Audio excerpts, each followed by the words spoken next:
saying good afternoon, everyone. Good afternoon. We're going to try that one more time and act like we're happy to be in the 61st Ward. Good afternoon, everyone. Good afternoon. My name is Cherelle Parker, and I'm the council person for the 9th Councilmanic District, and you are in the 61st Ward in the 13th Division. And with that being said, I want to say a special thank you today. And I want to say that thank you to Anthony Bellman. Anthony, raise your hand. And we're sorry to put you on blast, but give him a round of applause. It's okay.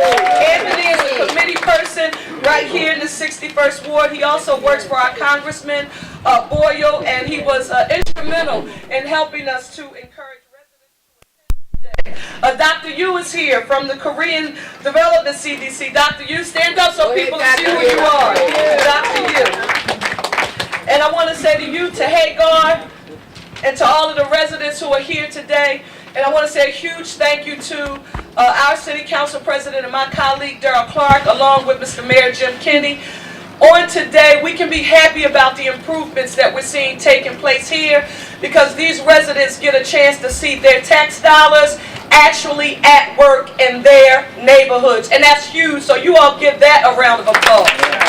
It's nothing like paying the tax and then saying, where do I see it actually, right, in my neighborhood? So we're very excited about it. Want to just note quickly for the record of that, you know that the city of Philadelphia has one of the highest home ownership rates in the nation. We have about a 52% home ownership rate, and I'm extremely proud of all of the residents here. I want you to know the district that you live in, that I have the great honor of serving, has a 61% home ownership rate. So it is even higher than the city, and in some portions of our region, that number goes up to 73%. So while I am always happy and excited when we see new growth and development taking place in our neighborhoods, Mayor Kenney, along with Council President Clarke, knows that I've kind of like been drilling as much as I could drill on the issue of home preservation, because the new development is nice, but we've got to find a way to get resources in neighborhoods to preserve what we have. You all are the heart of our tax base. You've been paying property taxes for many years, and the fact that the city of Philadelphia now gets to give back a little of what you've been doing all of these years is important, and it's time. So thank you. Middle neighborhoods, middle communities, neighborhood preservation. Let's make it foremost in public policy in the city of Philadelphia. Thank you. All right. And I get the honor of introducing a man who is the boss man in the legislative body that I work in, and it was his vision. He came up with the vehicle. How could we be able to generate $100 million in a year to address the BSRP backlog and to talk about something else that we hope will be fruitful in the near future, and that's none other than our City Council President Darrell Clarke. Please give him a huge round of applause. Good afternoon. Good afternoon. I'm talking about. So,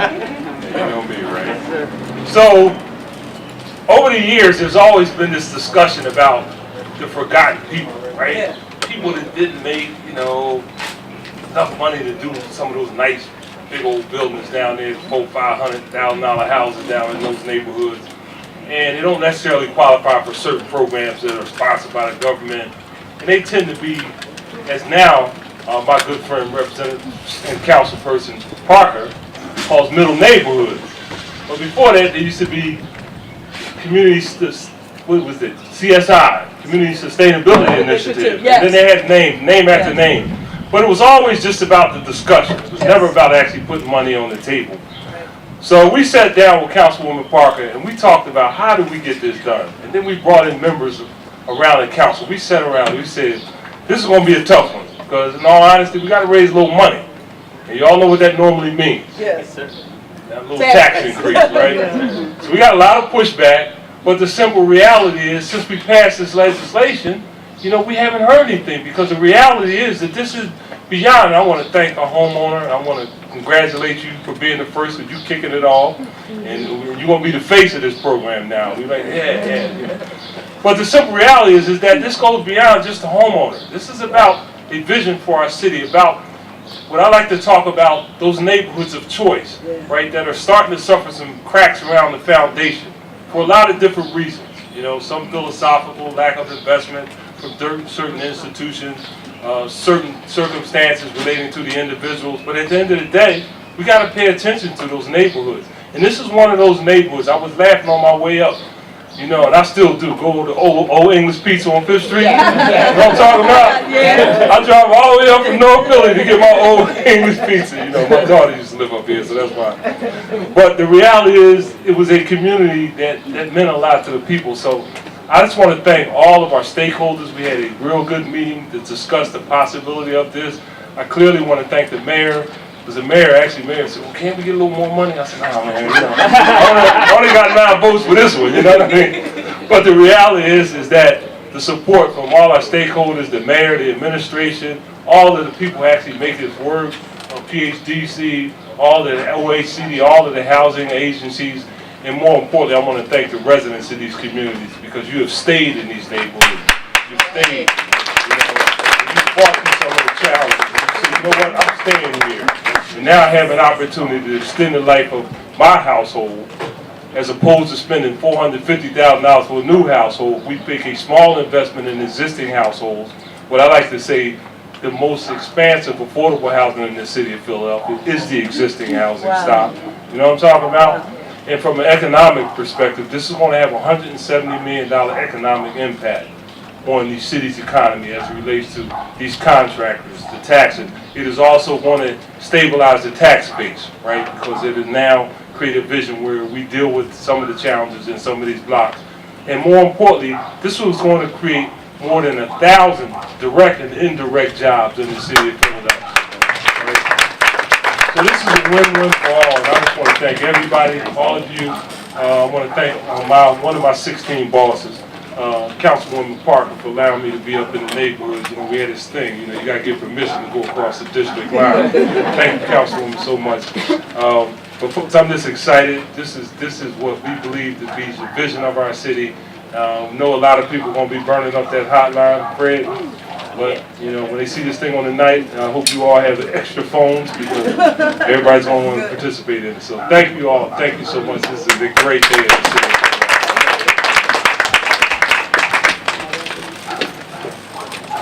Thank you, Mr. President, Councilwoman, Mr. Mayor. And yeah, the phone started ringing when you first started talking about this back in December. So we geared up to get it done. In order to get it done, we need effective partners. And the next person I want to invite to the mic is Executive Director of ASE, one of our community partners, and one of our CDCs that deliver services in this community, Ms. Maria Gonzalez.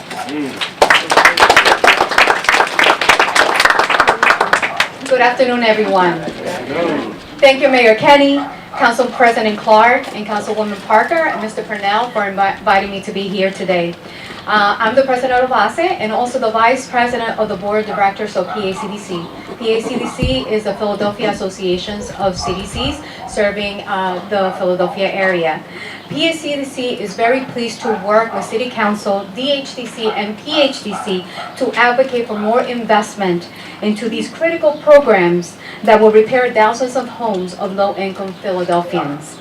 These repairs will make homes safer, healthier, and more comfortable for families and individuals that have been suffering for poor conditions and also that have been on long waiting lists for many, many years to get the help they need to repair their homes.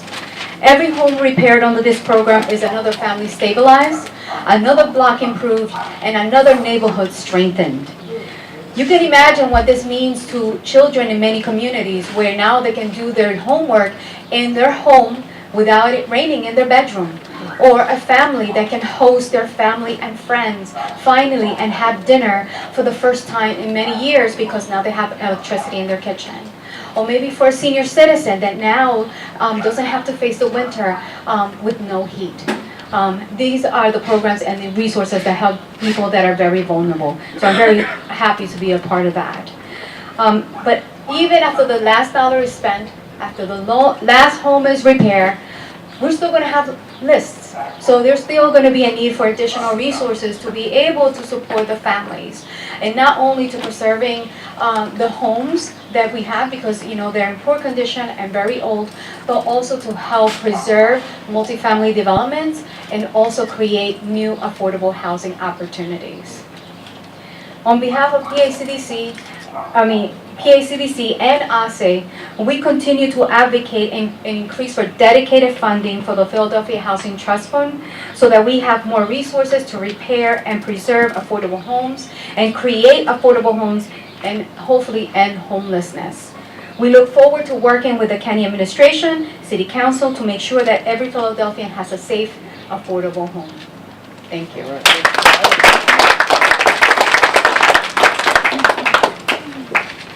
Thank you, Maria. And again, resources is what this is all about. You all know the climate that we're living under right now, so we've got to all work together. One voice. Hope everybody voted yesterday. And if the message is the same, there's power in numbers. But with no further ado, the real star of this story is the homeowner who's receiving services today. Hi, Miss Redmond. I'd like to invite you to the microphone.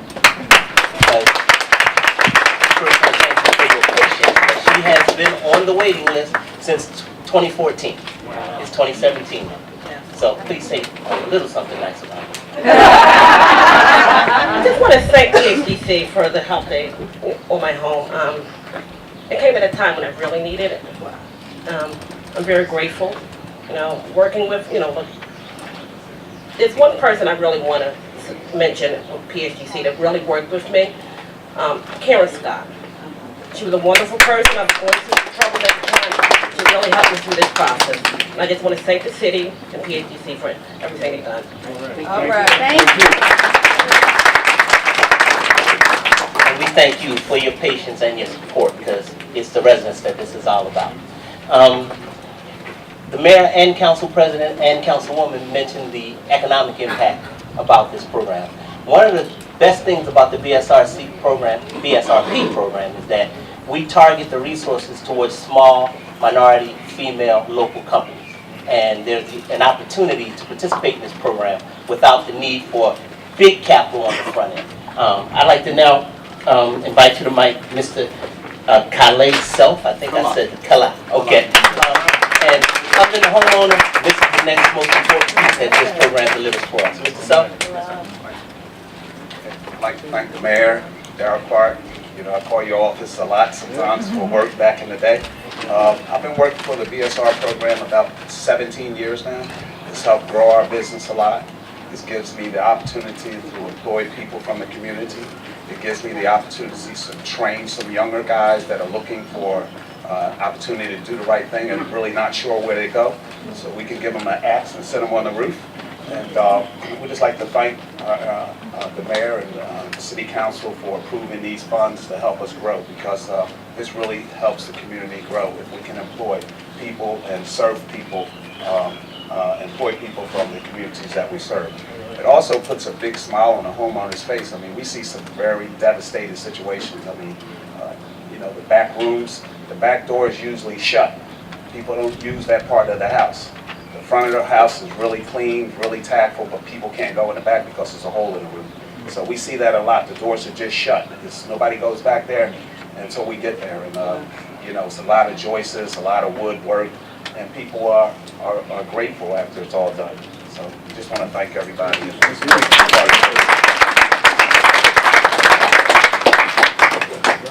Thank you, Mr. Self. As the council president said, this program exponentially provides jobs, opportunities, resources that stay in the community. And it's one of the unsung benefits of this type of program. With that, I would like to just acknowledge my team. First of all, standing in the back is Miss Ann Fadulin, my boss. I appreciate the opportunity to be part of her team. And honestly, sometimes Ann just says, get it done. And we hand it off to some very competent people. I hear that from those two in the I got a feeling I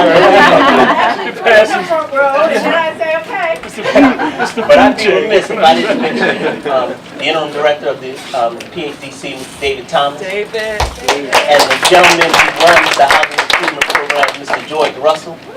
George, you clean up well. I think George leaves his house at 4 o'clock in the morning. He starts his day at like 6. And that's each and every day. But we have some other partners that we like to acknowledge. It's cliche these days, but it takes a village to raise a child. But it takes a city to deliver quality services to its residents. And I'm happy to be from a city, part of a city, and now working with a city that gets it. We commit to you all to continue providing quality services. We commit to you all to stay dedicated to the affordability issue, because housing affordability does not mean poor people. This is not a poor neighborhood. This is a homeowner neighborhood. But some people make just a little too much to qualify for some of the programs. We have to find effective and efficient ways to deliver services to them. So I know I'm missing some folks. I see Stephanie Selden. I want to say I thank you. I see some of my board members from PHDC. Liz, I see you over in the corner. It's kind of... Ajita, Nicetown. Yes, Nicetown CDC, one of my board members from PHDC. Andy Fishkoff in the back. Yes. And again, Jill from Healthy Homes. There's a gang of us. And our commitment to you is that we'll be here to serve you. I'd like to thank everybody for coming out. Hopefully, we wrap this up quickly enough. And we'll be available for comments, questions, and photo op. Thank you again, and stay tuned.